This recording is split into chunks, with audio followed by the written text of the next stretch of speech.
Ce soir, je vais vous lire l'histoire de Kinga. Cette histoire a été écrite spécialement par Camille d'Aveline. C'est l'histoire de Kinga, un petit singe un peu différent de ses camarades. La nuit où Kinga est née était sombre, très sombre, si sombre que la clarté de son pelage les fit sursauter. Ses bras, ses jambes, son torse et sa tête, tout son corps était tapissé par ses poils d'un blanc presque surnaturel. Au milieu de ses parents, bruns comme le bois des arbres, on aurait dit une petite goutte de lait. Et pourtant, Simsa et Baba en étaient très fiers. Ils étaient heureux de voir leur famille s'agrandir avec cet enfant unique en tout point. Kinga était un petit singe très calme. Il ne pleurait jamais, ni ne faisait de bêtises. Si bien que ses parents eurent de la peine le jour où ils durent le laisser sortir pour la première fois pour aller rencontrer les autres petits singes. Kinga sentit les regards sur lui alors qu'il marchait. Il serra la main de Simsa un peu plus fort. « Maman, pourquoi tout le monde me regarde ?» Simsa baisse les yeux et sourit à son fils. « Parce que tu es unique et formidable, Kinga. » Le cœur du petit singe se gonfla de joie et de fierté. Il avança sans peur aux côtés de sa mère jusqu'au point d'eau. Mais les mots de Simsa avaient beau être sincères et honnêtes, cela n'empêcha pas Kinga de se sentir à nouveau un peu effrayé au moment où ils arrivèrent. Là, des dizaines d'autres singes se baignaient, jouaient, discutaient. « Maman, dit-il en tirant sur sa main, tu as vu, ils sont petits comme moi, mais leur pelage est comme le tien. » Simsa le souleva dans ses bras, le portant contre son cœur. « Oui, parce que tu es unique et formidable, Kinga. » Kinga enlace sa mère pour se donner du courage, puis marche en direction des autres petits singes pour leur dire bonjour. En le voyant arriver, les autres petits singes cessent de s'amuser et leurs cris se taisent. Ils le regardent avec des yeux ronds comme des billes.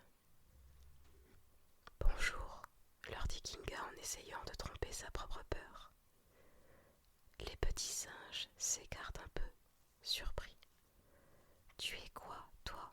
demande l'un d'eux. Kinga est un peu vexé par cette question, mais il répond tout de même. « Je suis comme vous, je suis un singe, » répond-il fièrement. Les singes se regardent les uns les autres, incrédules, puis secouent la tête. « Non, les singes sont bruns, comme nous. Toi, tu es tout blanc, » répond un autre.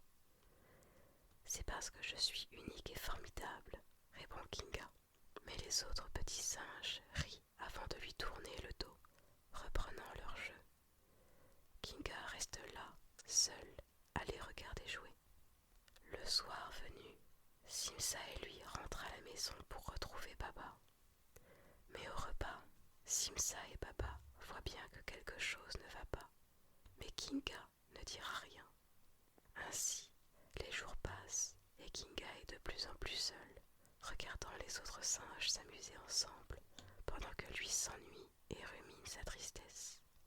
Plusieurs fois, pourtant, il essaiera de se faire des amis, ramenant des fruits et des noix pour les offrir, proposant des jeux, mais rien n'y fera. Lui, qui était déjà discret et calme, devient presque effacé. Ses parents s'inquiètent et parlent aux autres singes de leur peur. Du mieux qu'ils pourront, ils entoureront Kinga, l'aimeront et tenteront de le faire rire. Simsa n'aura de cesse de lui répéter « Tu es unique et formidable, Kinga. » Un soir pourtant, et alors qu'il avait refusé à plusieurs reprises, Kinga se rendra au point d'eau pour participer à une fête. Tout le monde s'amuse, tout le monde rit et danse, mais Kinga reste seul dans son coin. Il regarde ses mains recouvertes de poils blancs. Il voudrait se les arracher ou les peindre en brun, si seulement il pouvait. Il se fait tard et les singes adultes partent un peu plus loin pour faire la fête, tandis que les petits dorment au bord de l'eau.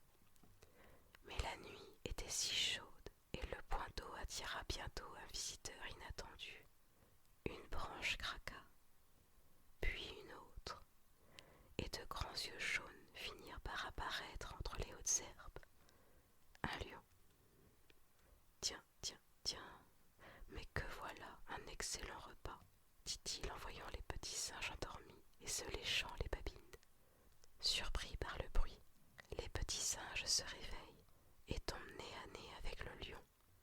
Bien trop effrayés pour crier, ils se blottissent les uns contre les autres, en espérant qu'un de leurs parents viendrait pour les secourir.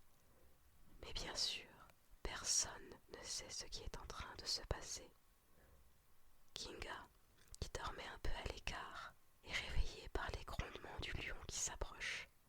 Il sursaute et se retourne pour voir les autres petits singes serrés les uns contre les autres et tremblants. La lune éclaire cette scène terrifiante. Kinga hésite, restant à couvert. Il regarde autour, mais voit bien que personne n'arrive. Et que si rien n'est fait, tous les petits singes seront perdus.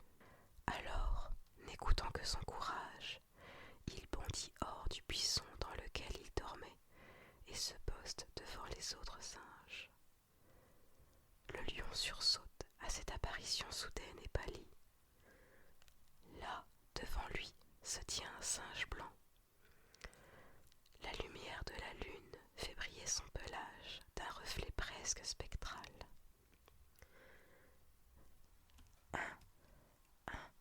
Un spectre, s'exclame le lion en reculant d'un pas. Kinga se redresse, gonfle sa poitrine et, profitant de ce que le lion soit si perturbé, pousse un cri puissant. Le silence de la nuit se déchire et tout le monde retient son souffle. Le lion, pétrifié par cette vision, crie lui aussi. D'un mouvement preste, il saute en arrière, trébuche, se retourne, trébuche encore et se met à courir à toute vitesse, comme si sa vie en dépendait. Les petits singes reprennent leur souffle en voyant le lion détaler. Ils entourent alors Kinga. « Tu lui as flanqué une de ses frousses » s'exclame l'un d'entre eux. « Tu as été super courageux, renchérit un second. Il est vraiment bête ce lion, les fantômes ça n'existe même pas. » Alertés par le cri et les acclamations qui s'en sont suivies, les parents singes accourent près du point d'eau. Tous les petits singes leur courent dans les bras pour s'y réfugier, chacun racontant l'histoire qui venait de se dérouler. Kinga aussi court dans les bras de Baba et Simsa, les serrant fort contre lui. « Mon tout petit garçon, tu as été si courageux », le félicite son père. « Tu as vraiment sauvé tout le monde ?» demande un parent en berçant son petit contre lui. Tous les petits singes s'exclament pour approuver cette version, désignant Kinga comme le héros. Mais c'est normal, c'est parce qu'il est unique et formidable, dit un petit singe. Simsa éclate de rire, bientôt suivi par Baba et le reste des singes présents. Bien entendu, la fête fut écourtée et chacun rentra chez soi, mais Kinga mit du temps à s'endormir, tout excité qu'il était encore de ce face-à-face avec le lion. Le lendemain, lorsque Simsa le réveilla pour l'amener au point d'eau, Kinga était dubitatif. Sans doute, cette nuit n'aurait rien changé du tout. Alors, c'est avec la boule au ventre qu'il accompagna ses parents. Quelle ne fut pas sa surprise lorsque plusieurs exclamations retentirent à son approche. «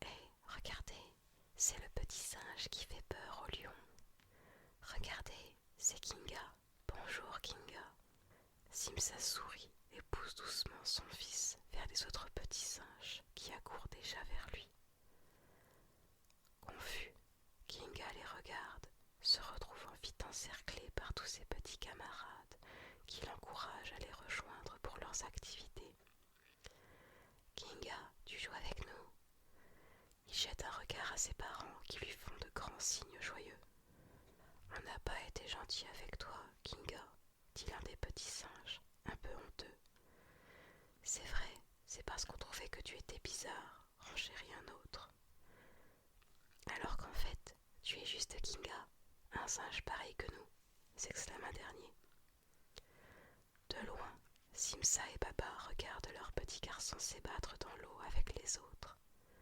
Un petit singe, tout ce qu'il y a de plus normal, si ce n'est la clarté de son pelage. Depuis ce jour, Kinga ne fut plus jamais seul. Et chaque fois qu'il venait au point d'eau, il ne voyait plus un singe blanc, mais simplement leur ami Kinga. C'était l'histoire de Kinga. Peut-être connaissez-vous quelqu'un qui, comme Kinga, est unique et formidable. Si c'est le cas, n'hésitez pas à le dire à cette personne. Il est certain que ça lui fera très plaisir. Et si vous avez aimé cette histoire, laissez-moi un commentaire pour me le faire savoir. C'est Demi-Lune. Bonne nuit et à bientôt.